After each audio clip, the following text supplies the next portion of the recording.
नमस्कार, आप देख रहे हैं सी न्यूज भारत। मैं हूं आपके साथ ज्योति श्रीवास्तव। वक्त हो गया है बुलेटिन का। बुलेटिन में दिखाएंगे कैसे फिरोजाबाद में पर्यटन एवं सांस्कृतिक मंत्री ठाकुर जयवीर सिंह एक निजी कार्यक्रम में सम्मिलित होने पहुंचे।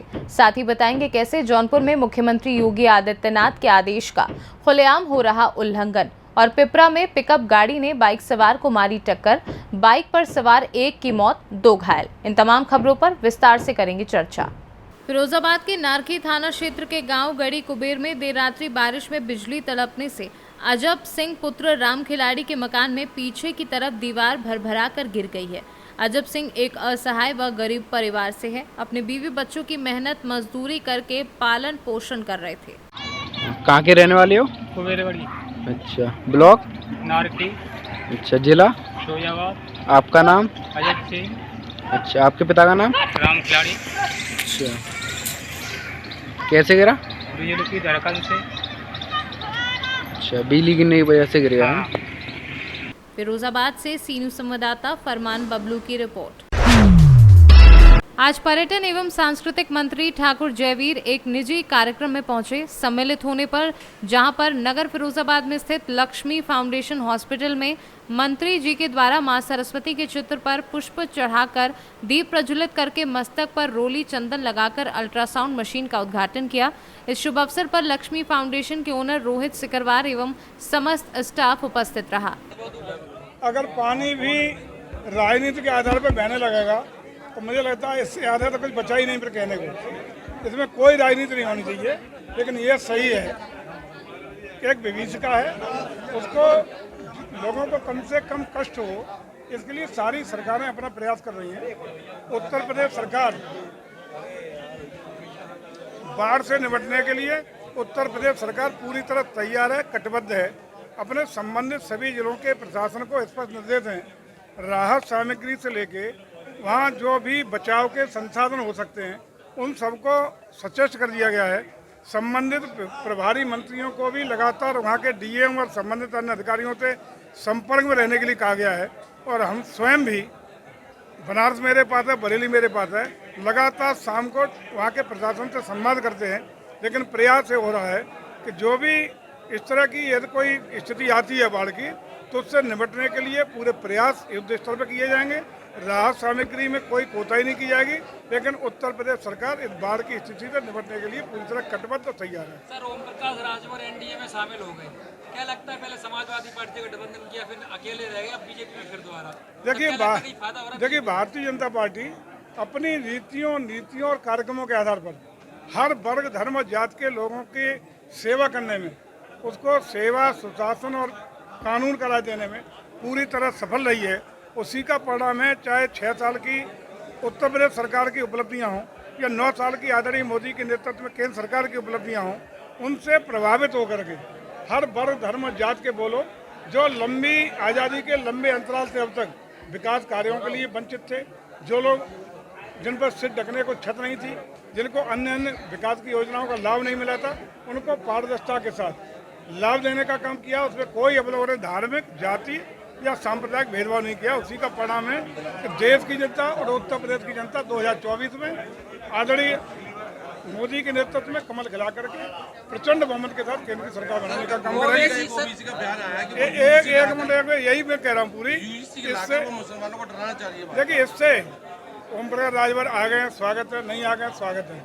कोई भी जो हमारी नीतियों से प्रभावित होकर आना चाहता है, स्वागत है, नहीं आना चाहता, स्वागत है। लेकिन भारतीय जनता पार्टी प्रचंड बहुमत के साथ जीतेगी और उत्तर प्रदेश से 80 की 80 सीटें जीतने का काम करेगी। ओवैसी कहते हैं उनकी पार्टी यूसीसी का विरोध कर रही है, मुसलमानों को दबाया जा रहा है। सर, आप कैसे देखते हैं? एक परिवार एक बाप अगर अपने परिवार के साथ 2 तरह का व्यवहार करने लगे तो क्या वो परिवार कैसा महसूस करेगा? इतना आप अंदर लगा लो। देश एक परिवार है और देश में अगर 2 तरह के कानून, 2 तरह के धार्मिक और सांप्रदायिक आधार पर कानून होंगे तो देश असहज महसूस करेगा, अन्याय महसूस करेगा। इसलिए पूरे देश में वर्ग, धर्म, जाति के आधार पर नहीं, सभी के लिए समान कानून बनाने के लिए यूसीसी लाने का काम किया जा रहा है। जिससे एक तरफ अभी यही अल्पसंख्यक वर्ग के जो नेता ये बात कर रहे हैं, यही 4 दिन पहले कहते थे कि हमारे साथ अन्याय हो रहा है, हमारे साथ अपारदर्शिता हो रही है, हमारे साथ कहीं ना कहीं भेदभाव हो रहा है। और वही जब हम एक कानून, एक देश की बात कर रहे हैं, तो वही कह रहे हैं गलत हो रहा है। तो जिन लोगों को विरोध करना है उनका विरोध का कोई कारण नहीं है, केवल सिर्फ राजनीतिक आधार पर विरोध करने की बात है कि 2024 में विरोध करने के लिए विरोध है।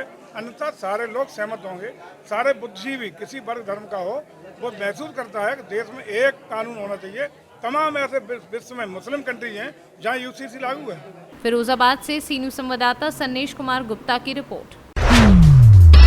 गाजीपुर जिले के शादियाबाद थाना परिसर में रविवार शाम को शाम 6 बजे आगामी मुहर्रम व सावन पर्व को लेकर उपजिलाधिकारी जखनिया कमलेश कुमार सिंह व क्षेत्राधिकारी भुरकुड़ा रविंद्र कुमार वर्मा के द्वारा पीस कमेटी की मीटिंग की गई, जिसमें सभी धर्म के लोग काफी संख्या में मौजूद रहे।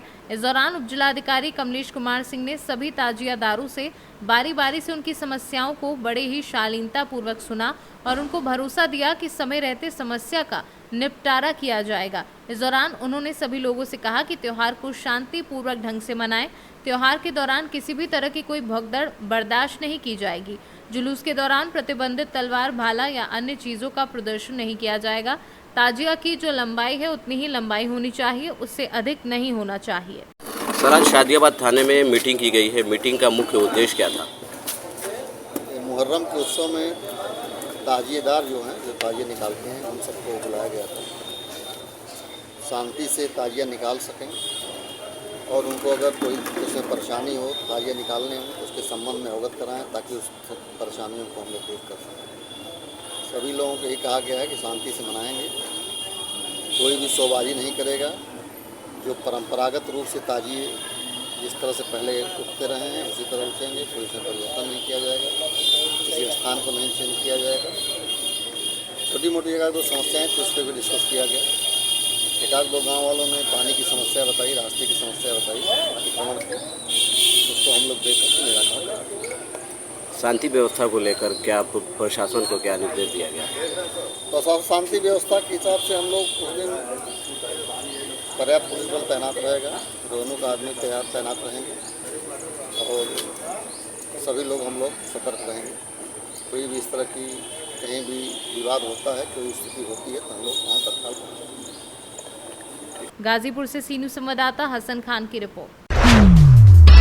मुख्यमंत्री योगी आदित्यनाथ द्वारा श्रावण के पावन महीने में पूरे उत्तर प्रदेश में मटन चिकन की दुकान बंद करने का निर्देश दिया था। वहीं यूपी के जौनपुर जिले के रामपुर थाना क्षेत्र के गोपालपुर बाजार में रविवार की शाम चिकन मटन की दुकानें खुली दिखाई दी। तस्वीरों में आप देख सकते हैं कि पुलिसकर्मी मटन चिकन की दुकान में बगल में बैठे दिखाई दे रहे हैं, पर उनको बंद करवाने के बजाय आपस में बात कर रहे हैं। लग रहा है कि मुख्यमंत्री के आदेश के बारे में खड़े हुए पुलिसकर्मियों को कुछ भी पता नहीं है। जौनपुर से सी न्यूज संवाददाता सोनू गुप्ता की रिपोर्ट। पिपरा थाना क्षेत्र के NH 327 पर पिपरा में हीरो शोरूम समीप में पिकअप वैन और बाइक सवार की आमने सामने टक्कर हो गई, जिसमें बाइक सवार एक युवक की घटनास्थल पर ही मौत हो गई, जबकि बाइक पर सवार एक बच्ची और बुजुर्ग गंभीर रूप से घायल हो गए, जिसे इलाज के लिए CHC पिपरा भेजा गया है। वहीं घटना की सूचना पिपरा पुलिस भी मौके पर पहुंचकर शव को कब्जे में लेकर घटना की जांच में जुट गई है। मृतक की अभी तक पहचान नहीं हो पाई है। बाइक जो है मोटरसाइकिल पे पटना निर्मली वासी है, कोई बाजार से जा रही थी और पिकअप बहुत ही ज्यादा पिकअप में थी, अनियंत्रित होकर उसको जो है ठोक दिया गया। बाइक पे कितने लोग सवार थे? बाइक पे 2 लोग थे और एक बच्चा था। क्या स्थिति है उनका?